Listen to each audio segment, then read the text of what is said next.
നമസ്കാരം. ഇക്കഴിഞ്ഞ ദിവസം കോഴിക്കോട് ചെറുവണ്ണൂർ വെച്ച് ഒരു കാറ് തീ പിടിച്ച് ആ കാറിൽ ഉണ്ടായിരുന്ന ഒരു സ്ത്രീ വെന്തു മരിച്ച് ഒരു സംഭവം വാർത്താമാധ്യമങ്ങളിലൂടെ റിപ്പോർട്ട് ചെയ്യപ്പെട്ടിട്ടുണ്ടായിരുന്നു. അപ്പോൾ അതിൻ്റെ കുറച്ച് ഗൗരവം കൂടിയ ഒരു സംഭവം ഇപ്പോൾ ഒന്ന് പറയുന്നതിന് വേണ്ടിയിട്ടാണ്. അതായത് അതൊരു വൻ പ്ലാനിങ്ങോടൊന്നും കൂടി നടത്തിയ ഒരു കൊലപാതകം ആണ് എന്നുള്ള രീതിയിലേക്ക് ഇപ്പോൾ ആ മരണപ്പെട്ട പെൺകുട്ടിയുടെ കുടുംബക്കാർ ഇപ്പോൾ രംഗത്ത് വന്നിരിക്കുകയാണ്.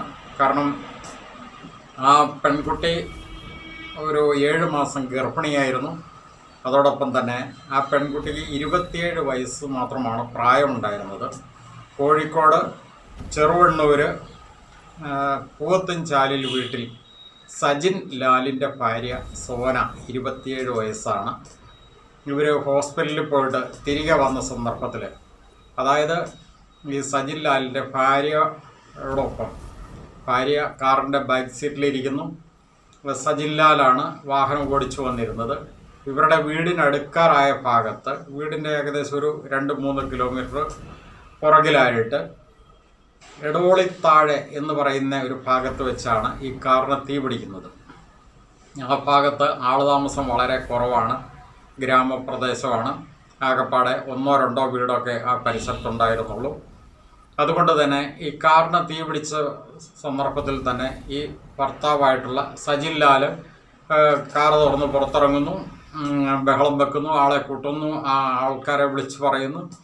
ഈ ഭാര്യനെ രക്ഷപ്പെടുത്തുന്ന രീതിയിലൊക്കെ ഉള്ളൊരു വ്യാജേന ഒരു പ്രയത്നമൊക്കെ നടത്തുന്നു. സജിൻ ലാലിന് അല്പം പൊള്ളലൊക്കെ കേൾക്കുന്നു. തൊട്ടടുത്ത് തന്നെ ഒരു കനാലുണ്ട്.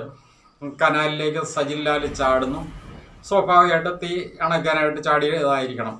എന്തായാലും ഈ നാട്ടുകാരൊക്കെ ഓടിക്കൂടി അവിടെ തീ അണയ്ക്കാനായിട്ട്, കാരണം ഫയർഫോഴ്സ് ഒന്നും വരാനായിട്ടുള്ള സാഹചര്യമുള്ളൊരു പ്രദേശം ആയിരുന്നില്ല. അതുകൊണ്ട് തന്നെ പാത്രങ്ങളൊക്കെ എടുത്തിട്ട് വന്ന് വെള്ളമൊക്കെ കോരി ഒഴിച്ച് കാറിൻ്റെ തീയൊക്കെ കെടുത്തി ഈ സ്ത്രീയെ പുറത്തെടുക്കുമ്പോഴത്തേക്കും അവർക്ക് ജീവനുണ്ടായിരുന്നോ ഇല്ലായിരുന്നൊന്നും ആ ഒരു സന്ദർഭത്തിൽ നോക്കാൻ പറ്റില്ല. പുറത്തെടുത്ത് അപ്പോൾ തന്നെ ഹോസ്പിറ്റലിലേക്ക് കൊണ്ടുപോകുന്നു. എന്തായാലും അവർ മരണപ്പെട്ടു. അപ്പോൾ 7 മാസം ഗർഭിണിയാണ്.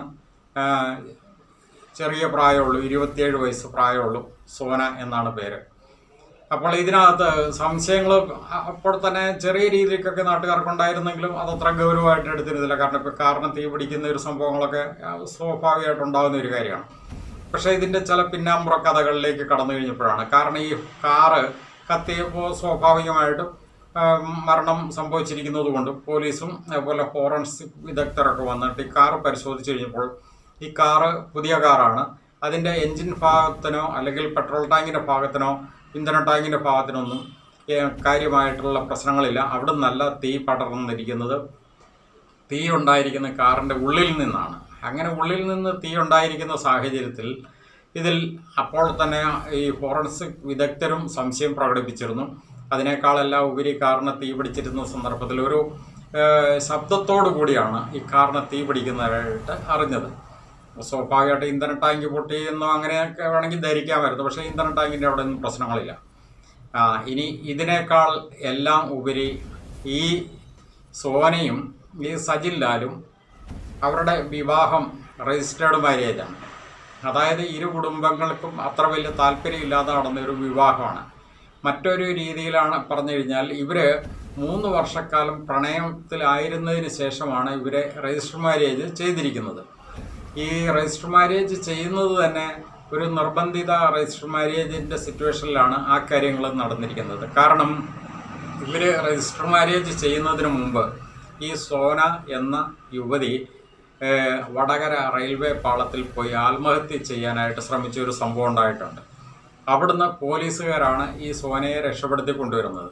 അവിടുന്ന് രക്ഷപ്പെടുത്തി കൊണ്ടുവരുമ്പോൾ അത് സ്വാഭാവികമായിട്ട് ഈ ആത്മഹത്യ ചെയ്യാൻ പോകുന്ന ഒരു യുവതി എന്ന നിലയിലാണ് പോലീസുകാരെ രക്ഷപ്പെടുത്തി കൊണ്ടുവരുന്നത്. അങ്ങനെ ഇത് അന്വേഷിച്ച് പിടിച്ചു വന്നു കഴിഞ്ഞപ്പോഴാണ് ഈ സജിൻ ലാലുമായിട്ടുള്ള പ്രണയവും അതിനകത്തുള്ള ഇഷ്യൂസും ഒക്കെ ചർച്ചയാകുന്നതും അതിൻ്റെ പേരിലുള്ള ആത്മഹത്യാശ്രമമായിരുന്നു എന്ന് കണ്ടെത്തുകയും സ്വാഭാവികമായിട്ട് സജിൻ ലാലിനെയൊക്കെ അതിനകത്ത് പോലീസൊക്കെ ഇടപെട്ടതോടുകൂടി സജിൻ ലാൽ സോനയെ ജീവിതത്തിലേക്ക് വീണ്ടും തിരിച്ചെടുക്കാനും അങ്ങനെയാണ് രജിസ്റ്റർ മാരേജ് നടക്കുന്നതും കാര്യങ്ങളുമൊക്കെ. അപ്പോൾ ഈ സജിൻ ലാലിന് അതിനുശേഷം വേറെ പ്രണയിനികൾ ഉണ്ടായിരുന്നു എന്നുള്ളതും ഇപ്പോൾ ഇതിനകത്ത് വെളിപ്പെട്ട് വന്നിരിക്കുകയാണ്.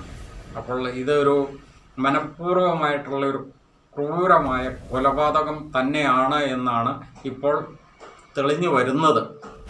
ഇനിയിപ്പോൾ അന്വേഷണത്തിൻ്റെ ഭാഗമായിട്ട് ഇതിനകത്ത് മറ്റു കാര്യങ്ങളൊക്കെ തെളിഞ്ഞു വരേണ്ടതുണ്ട്. എങ്കിൽ പോലും ഇപ്പോൾ ബന്ധുക്കൾ അതിശക്തമായിട്ട് സംശയിക്കുന്നു, അവർ പരാതി ഉന്നയിച്ചിരിക്കുന്നു.